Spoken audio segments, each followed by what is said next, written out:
तो आज हम पढ़ने वाले फाइनेंशियल स्टेटमेंट। फाइनेंशियल स्टेटमेंट से पहले हमने 3 चीज़ें पढ़ी है अकाउंटिंग साइकिल के प्रोसेस में।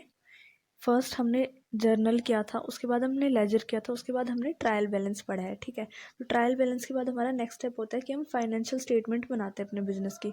फाइनेंशियल स्टेटमेंट में हम 2 चीज़ें पढ़ने वाले हैं। फर्स्ट हम पढ़ते हैं इनकम स्टेटमेंट, सेकेंड पार्ट होता है हमारा बैलेंस शीट। तो इनसे हमें हमारे बिजनेस की पोजीशन पता चलती है कि हम कितने प्रॉफिट में है, कितने लॉस में है। ठीक है, बिजनेस के मतलब जैसे 31 मार्च को हमारे अकाउंट्स क्लोज होते हैं, तो 31 मार्च को हमारे पास कितनी लाइबिलिटी बची है, कितने हमारे पास एसेट्स बचे हैं। ठीक है, तो हमें वो पता चलता है फाइनेंशियल स्टेटमेंट से। तो इससे पहले हमें इनकम स्टेटमेंट और बैलेंस शीट पढ़े, उससे पहले कुछ और चीज़ें समझते हैं। तो देखो, फर्स्ट हमें दे रखा है कि कैपिटल और रेवेन्यू में क्या डिफरेंस होता है। तो एक सिंपल से फंडा मान के चलो कि रेवेन्यू जो होता है ना, वो चाहे रेवेन्यू इनकम हो या रेवेन्यू एक्सपेंडिचर हो हमारे पास। ठीक है, रेवेन्यू जो होता है वो होता है हमेशा हमारा रेगुलर, कि मतलब अगर इनकम भी है तो वो रेगुलर बेसिस पे होगी, एक्सपेंडिचर भी है तो वो रेगुलर बेसिस पे होगा। ठीक है, और कैपिटल जो है वो होते कभी कभी होते हैं, कभी कभी होते हैं, और या फिर वन टाइम के लिए होते हैं सिर्फ, चाहे वो इनकम हो या फिर एक्सपेंडिचर हो। कैपिटल एक्सपेंडिचर भी सिर्फ एक टाइम के लिए होते हैं या कभी कभी होते हैं, कैपिटल इनकम भी एक टाइम के लिए होते हैं या फिर कभी कभी होते हैं। ठीक है, तो मेन डिफरेंस इनका ये होता है कि कैपिटल जो होता है वो कभी कभी होते हैं और रेवेन्यू जो होते हैं वो हमारे रेगुलर होते हैं, फिर चाहे वो इनकम हो या एक्सपेंडिचर हो। तो अब रेवेन्यू इनकम समझते हैं हम क्या होते हैं। रेवेन्यू इनकम हमारी होती है रेवेन्यू एक्सपेंडिचर। तो रेवेन्यू इनकम हमारी होती है जो इनकम हमारे बिजनेस में रेगुलर आती है, जैसे सेल से हुआ प्रॉफिट। ठीक है, हमें कहीं से डिविडेंड मिल रहा है, सेल से हुआ प्रॉफिट मिल रहा है हमें। ठीक है, इंटरेस्ट मिल रहा है, हमने कहीं मतलब कुछ इन्वेस्ट किया हुआ था उसका हमें इंटरेस्ट आ रहा है। तो ये सारी चीज़ें हमारी है जो बिजनेस में रेगुलर होती है। सेल्स है, जैसे सेल्स रेगुलर होती है। ठीक है, हमने कहीं पैसा लगा रखा है, उसका डिविडेंड मिल रहा है, वो भी हमें रेगुलर मिलता है। ये होते हैं हमारे रेवेन्यू इनकम। अब रेवेन्यू एक्सपेंडिचर क्या होता है। एक्सपेंडिचर मतलब ऐसे खर्चे जो लगातार होते रहते हैं हमारे बिजनेस में। ठीक है, हमने कुछ जैसे हमने सेल की,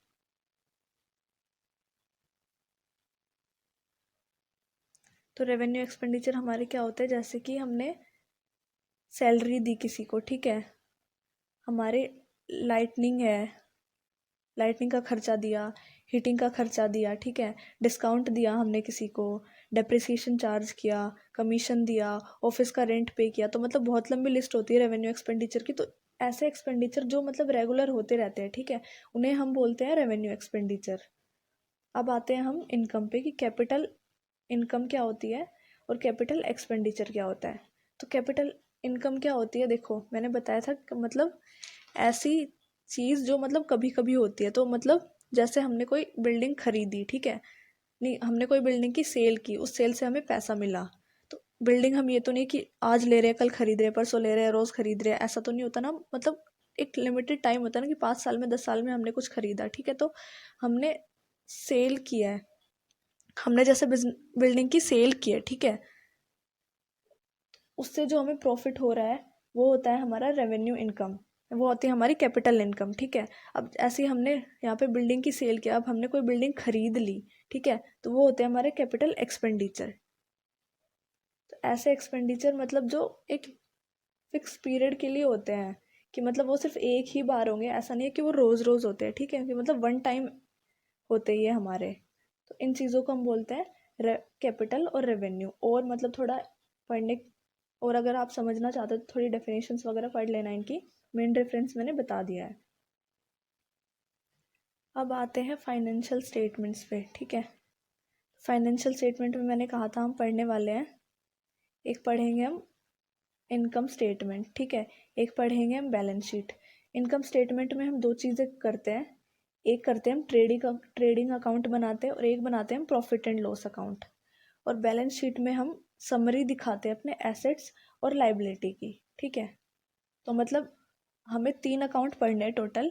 एक होता है trading account, profit and loss account, और एक करना है हमें बैलेंस शीट। बैलेंस शीट कोई अकाउंट नहीं होता है, ठीक है, पर फिर भी हम मतलब समझाने के लिए हम ये चीज़ मान के चलते हैं कि हम 3 चीज़ें पढ़ने वाले। एक हम बनाते हैं trading account, profit and loss account और बैलेंस शीट।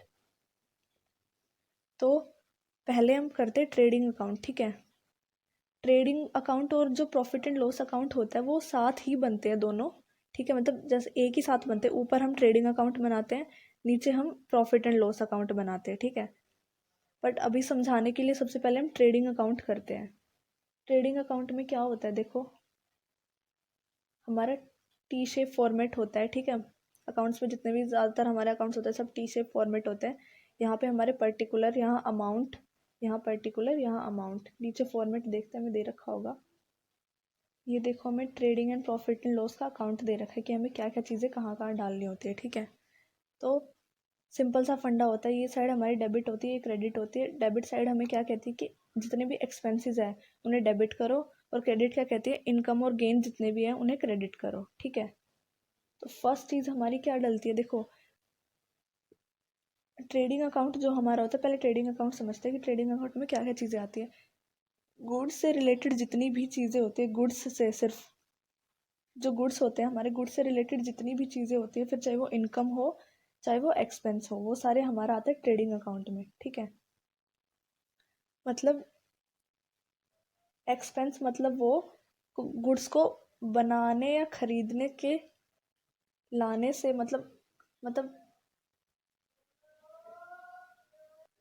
मतलब गुड्स को खरीद के लाने से और गोडाउन में रखने तक हमारे पास जितने भी खर्चे होते हैं ना, उन्हें हम बोलते हैं डायरेक्ट एक्सपेंसेस, ठीक है। और डायरेक्ट एक्सपेंसेस हमारे होते हैं वो आते हैं ट्रेडिंग अकाउंट में। और डायरेक्ट इनकम हमारी होती है वो आती है, डायरेक्ट इनकम हमारी सिर्फ एक ही होती है यहाँ पे, वो होती है सेल्स, ठीक है। तो बहुत सिंपल होता है, हमें सिर्फ से एक ही चीज़ याद रखनी पड़ती है कि डायरेक्ट इनकम हमारी ट्रेडिंग अकाउंट में सिर्फ एक ही होती है, वो होती है सेल्स, ठीक है। और जितने भी इनडायरेक्ट एक्सपेंसेस होते हैं हमारे, वो जाते हैं हमारे प्रॉफिट एंड लॉस अकाउंट में, और जितनी भी इनडायरेक्ट इनकम होती है वो जाते हैं हमारे प्रॉफिट एंड लॉस अकाउंट में।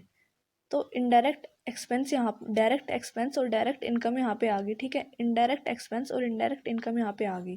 तो इनके बहुत सारी चीज़ें होती है, मतलब अब मैं जितने मुझे याद आएंगे उतने मैं बता रही हूँ। जैसे डायरेक्ट एक्सपेंसेस में हमारे आते हैं वेजेस होते हैं, फ्रेट होता है, कैरेज इनवर्ड होती है, हीट एंड लाइटनिंग होती है। मतलब फैक्ट्री से रिलेटेड आपको जितनी भी चीज़ें लग रही है ना, वो सारी हमारी आती है ट्रेडिंग अकाउंट में। और ऑफिस से रिलेटेड जितनी भी चीज़ें आपको लग रही है ना, वो आती है हमारी प्रॉफिट एंड लॉस अकाउंट में, ठीक है।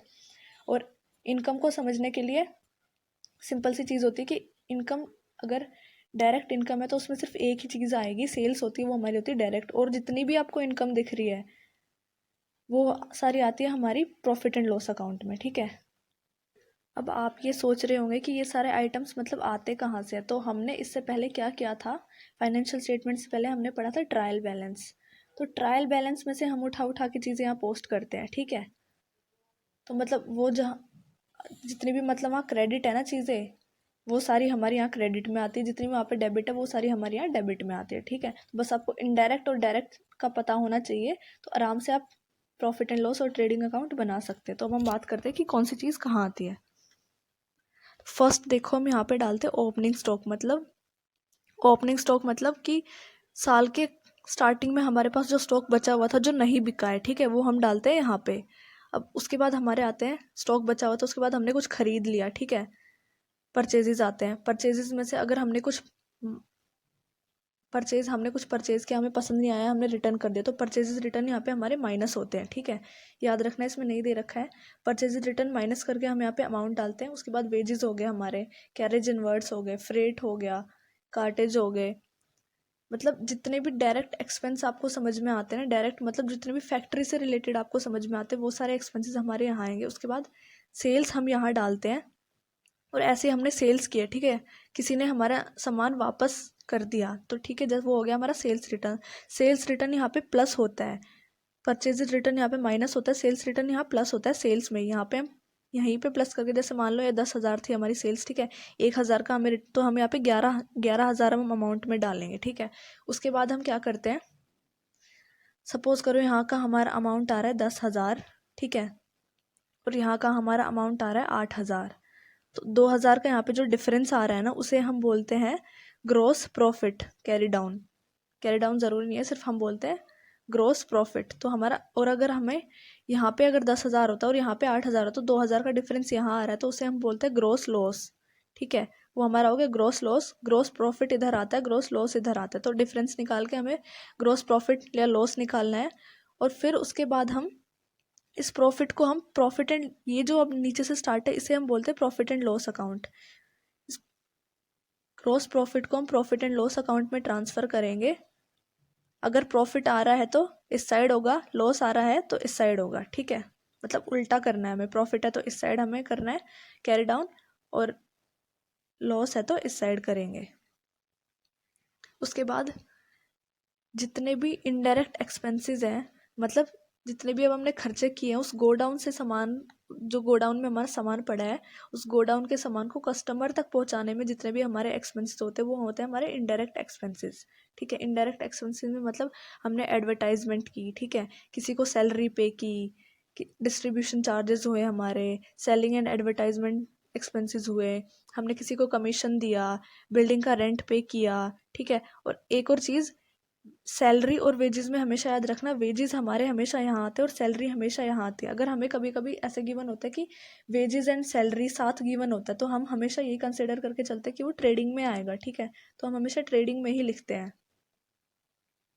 तो मतलब जितने भी हमारे पास इनडायरेक्ट एक्सपेंस होते हैं वो हम यहाँ लिखते हैं, और जितनी भी इनडायरेक्ट इनकम होती है वो हम यहाँ लिखते हैं।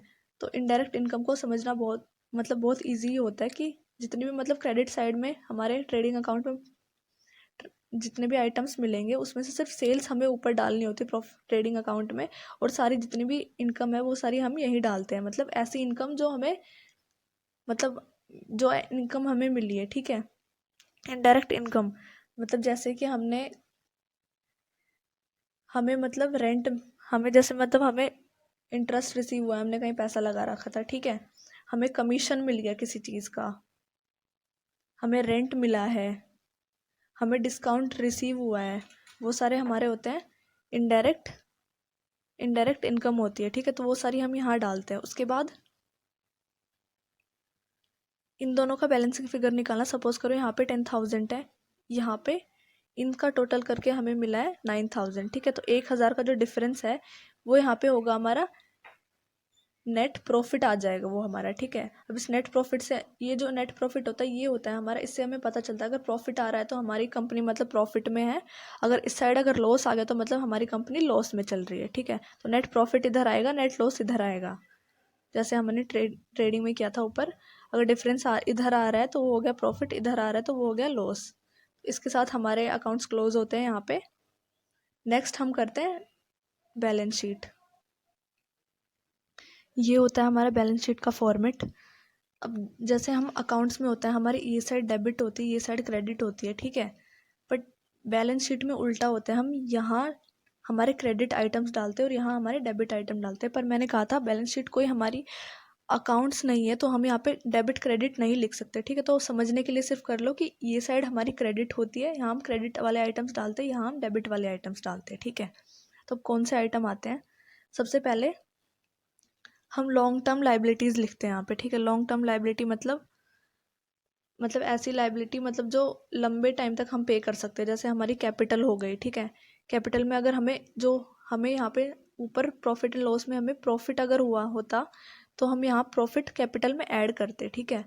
अगर हमारे किसी ने कुछ मतलब ओनर ने ड्राइंग की होती, ड्राइंग हम माइनस करते, उसके बाद हम अपना अमाउंट यहाँ दिखाते, कैपिटल में प्लस माइनस करने के बाद ड्राइंग्स माइनस होती है, नेट प्रॉफिट अगर है तो वो प्लस होता है।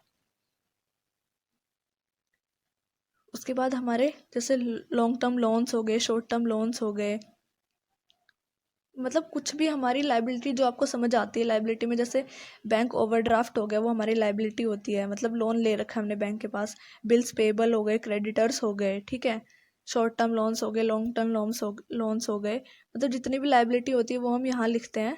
उसके बाद हमारे जितने भी एसेट्स होते हैं वो हम यहाँ लिखते हैं। एसेट्स मतलब फर्नीचर हो गया, कैश हो गया, बैंक हो गया, बैंक में जितना बैलेंस है। एक चीज़ पढ़ते हैं हम, गुडविल। गुडविल मैंने समझाया था क्या होता है, कि मतलब हमारी रेपुटेशन होती है एक कंपनी की या किसी भी बिजनेस की, उसे हम बोलते हैं गुडविल, बट उसका भी एक अमाउंट होता है। तो गुडविल हो गई हमारी, डेटर हो गए, क्लोजिंग स्टॉक हमारा यहाँ आता है, हमेशा याद रखना। लैंड एंड बिल्डिंग हो गए। बट क्लोजिंग स्टॉक का जो होता है वो देखो कुछ कंडीशंस होती है, ठीक है। अगर क्लोज हमें जैसे देखो ट्रायल बैलेंस हमारा बना हुआ है, ठीक है, हमें सारे आइटम्स दे रखे हैं, यहाँ डेबिट यहाँ क्रेडिट, ठीक है। अगर क्लोजिंग बैलेंस हमें यहाँ दे रखा है सपोज करो 10,000 का, ठीक है, तो हम ये जो अंदर जो क्लोजिंग बैलेंस होता है वो तो हम सिर्फ प्रॉफिट एंड लॉस अकाउंट में, ट्रेडिंग अकाउंट में डालते हैं, ठीक है, वो ट्रेडिंग अकाउंट में जाता है हमारा क्लोजिंग स्टॉक। अगर हमें नीचे दे रखा है, जैसे हमें ट्रायल बैलेंस के बाहर हमें नीचे एडिशनल इन्फॉर्मेशन दे रखी है कुछ कि क्लोजिंग स्टॉक है जो साल के ईयर में हमारा बचा है 8,000, तो उसको ये जो आएगा ना, इसको हम यहाँ एसेट साइड में डालते हैं और ये यहाँ पे भी जाएगा, ठीक है। मतलब जो एडिशनल इन्फॉर्मेशन का होता है वो हमारा बैलेंस शीट में भी आता है और ट्रेडिंग में भी जाता है, ठीक है, पर जो ऊपर है वो यहाँ पे नहीं आएगा, वो सिर्फ हमारा ट्रेडिंग अकाउंट में जाता है। तो इसी के साथ हमारी मतलब जितने भी आप यहाँ पे लाइबिलिटी डालना, यहाँ पे एसेट डालना, बैलेंस शीट जो होगी उसका अमाउंट वो टैली होनी चाहिए, मतलब उसका अमाउंट सेम आना चाहिए, ठीक है। तो मतलब आपने क्वेश्चन सही किया, अगर बैलेंस शीट सेम मतलब दोनों साइड सेम नहीं आ रही तो आपने मतलब कुछ ना कुछ पक्का गड़बड़ किया है। बस यही फॉर्मेट है इसका, यही टॉपिक था हमारा, इसके साथ हमारा ये चैप्टर ख़त्म होता है। इसमें बस हम यही 3 चीज़ें पढ़ते हैं, बस आपको आइटम्स याद करने होते हैं, आपको कहाँ क्या चीज़ डालनी होती है, ठीक है। इसी के साथ हमारा ये चैप्टर ख़त्म होता है।